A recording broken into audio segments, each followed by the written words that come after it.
En la noche de juegos, mi novia eligió su trabajo esposo como su pareja, bromeando, tenemos mejor química de todos modos. Todos se rieron. Yo solo sonrió. A la mañana siguiente, envié a Recursos Humanos el capturas de pantalla de su viaje de negocios. Al mediodía, ambos habían sido despedidos. Cuando le dije que hiciera las maletas sus cosas, se burló, él me acogerá. Él no. Lo que me envió esa noche. Mi novia, Jenny, y yo éramos los anfitriones. Teníamos unas 8 personas, una mezcla de amigos en común, y, por supuesto, ella había invitado a Mark. Era su marido de trabajo, un término que siempre me ponía los pelos de punta. Era presumido, un poco demasiado guapo en un sentido genérico, y siempre me miraba como si fuera una molestia pasajera. Le dije a Jenny que no me gustaba, que todo eso de ser marido de trabajo era una falta de respeto.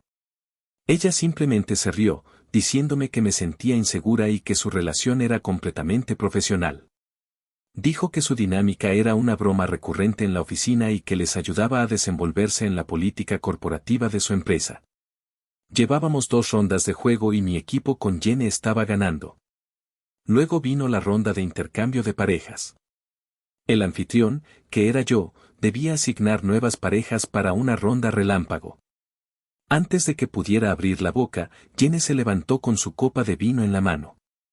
Señaló directamente a Mark. Lo elijo yo, anunció a la sala.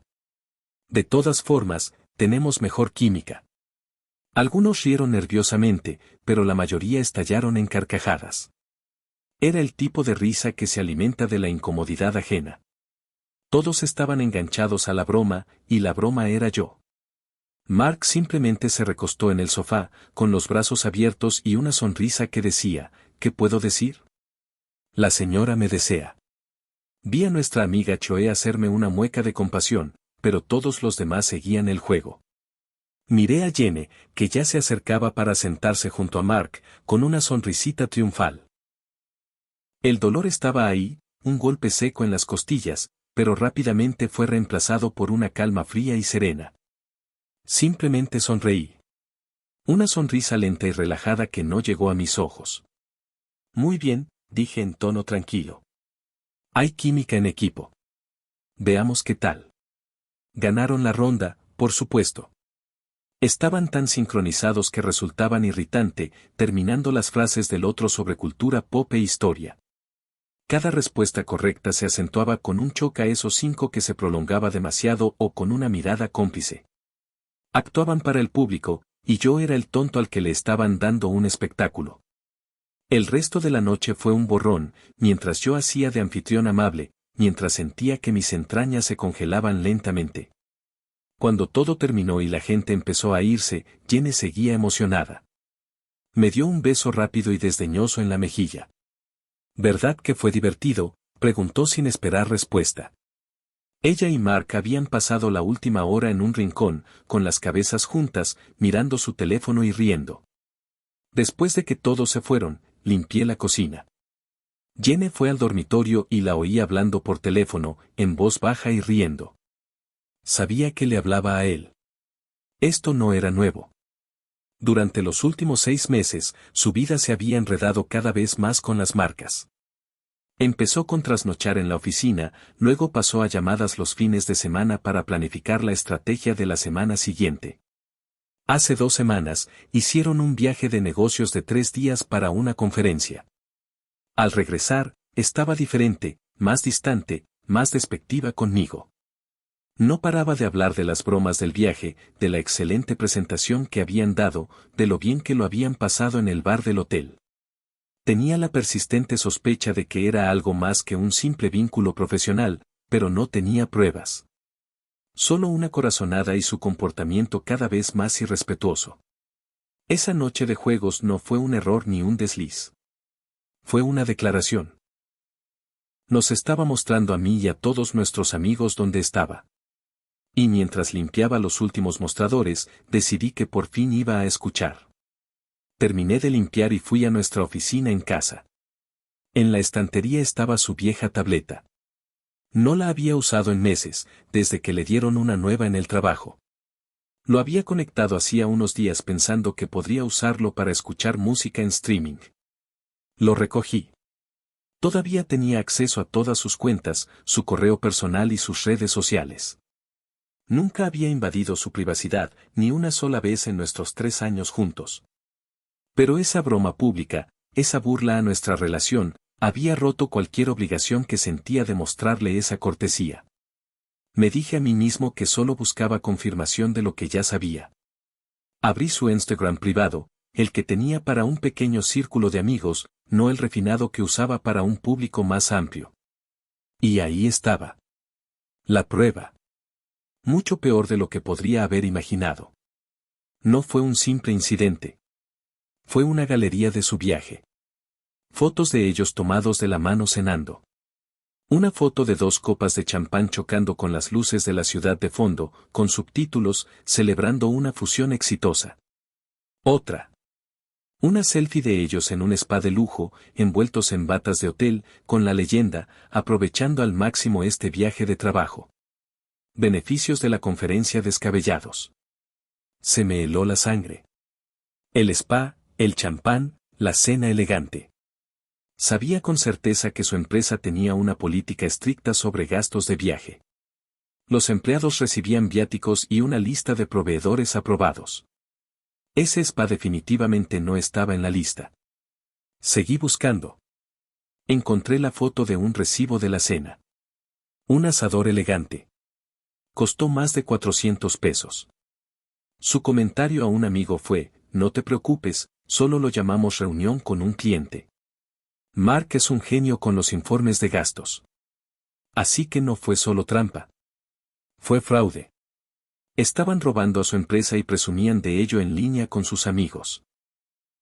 Tomé mi teléfono y, con cuidado y metódicamente, tomé fotos de cada publicación incriminatoria. Las fotos, los pies de foto, los comentarios, los recibos. Hice una captura de pantalla de todo. Luego volví a dejar la tableta en el estante, justo donde la encontré. Fui a la habitación de invitados y dormí en el sofá. No sentí rabia. Sentí una extraña sensación de concentración. Me había entregado el arma, las balas y me había asignado una confesión. A la mañana siguiente me levanté antes que ella.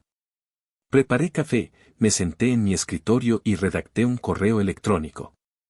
La destinataria era la jefa de recursos humanos de su empresa, una mujer cuyo nombre recordaba de un boletín informativo que Jenny había dejado en el mostrador. Sabía que su empresa, una de las principales del sector tecnológico, acababa de ser noticia el último trimestre por un escándalo de malversación de fondos ejecutivos. Estaban llevando a cabo una campaña masiva de relaciones públicas sobre su nueva política de tolerancia cero ante las violaciones éticas. Sabía que tendrían que tomar en serio cualquier denuncia creíble de fraude y actuar con rapidez para evitar más mala prensa. El asunto era sencillo, sobre el código de conducta y la política de gastos. El correo electrónico era cortés, profesional y contundente. Me presenté como socio de Jenny desde hace mucho tiempo. Expliqué que recientemente me había enterado de una posible infracción de la política de la empresa y me sentía obligado a denunciarla. Adjunté las capturas de pantalla. Todas. La foto del spa, el recibo, su comentario sobre que Mark era un genio con los informes de gastos. Escribí que me preocupaba profundamente que este comportamiento pudiera perjudicar la integridad de la empresa. Terminé diciendo que estaba disponible para proporcionar más información si era necesario. Le di a enviar a las 8:15. Jenny salió de la habitación sobre las 9, con aspecto satisfecho. Todavía estaba en el subidón de la noche anterior. Buenos días, dijo, cogiendo una taza de café. Todavía me río de anoche. Te lo tomaste con mucha deportividad. No respondí. Tomé un sorbo de café y miré la pantalla del ordenador. Sobre las 10:30 de la mañana recibí un mensaje de un amigo que trabaja en la misma empresa, en otro departamento. ¿Qué demonios está pasando en estrategia? Se rumorea que van a despedir a 2 personas. No respondí. La noticia empezó a filtrarse. Al mediodía estaba confirmada.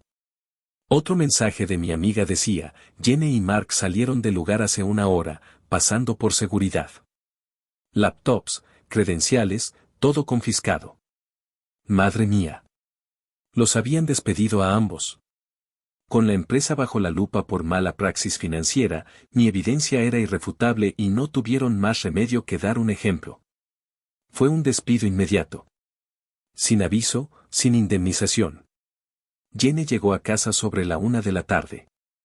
Supe el momento exacto en que llegó porque oí el golpe de su té al cerrar la cerradura, seguido de la puerta al abrirse de golpe.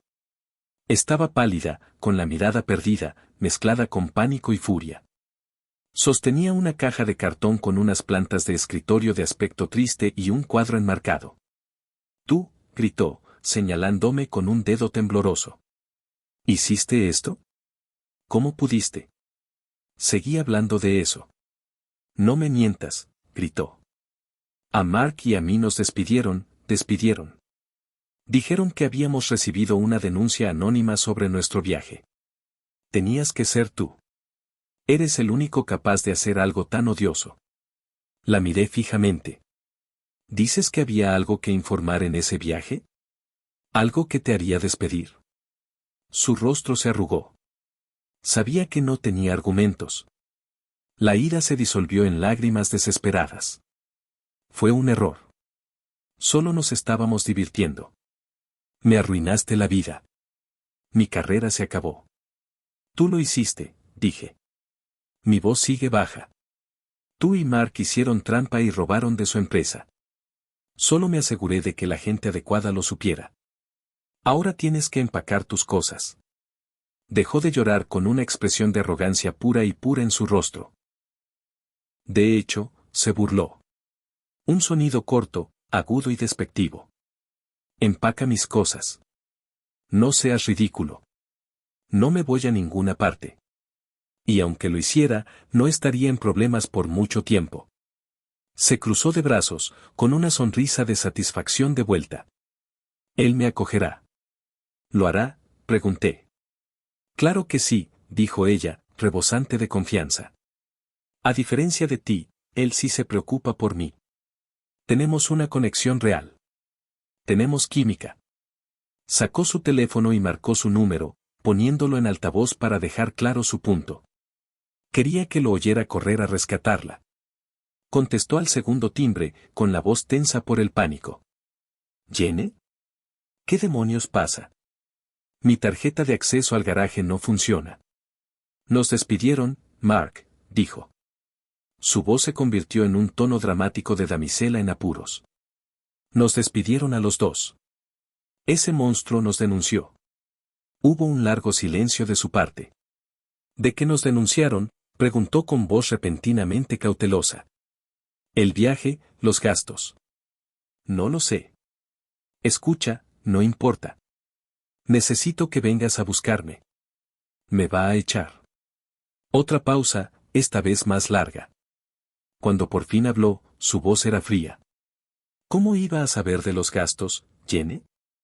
Solo podría saberlo si viera esas fotos tontas que publicaste. Te dije que no publicaras eso en internet. Lo hice, insistió. Estaba en mi cuenta privada. Bueno, claramente no es lo suficientemente privado. Espetó. Mi carrera se fue al traste porque no pudiste resistirte a presumir. ¿Tienes idea del lío en el que estoy metida? Estamos metidos, Mark, lo corrigió. Estamos juntos en esto. Pero no pasa nada. Nos tenemos el uno al otro. Me quedaré contigo hasta que resolvamos esto. Casi podía oír cómo palidecía a través del teléfono. ¿Quedarme conmigo? ¿Estás loca? Jenny, mi esposa me va a matar. Ya sospecha que algo está pasando. Si aparezco contigo y tu equipaje, mi vida se acaba. No solo mi carrera, todo. La expresión de suficiencia de Jenny se desvaneció. ¿Tu esposa? Me dijiste que estaban separados.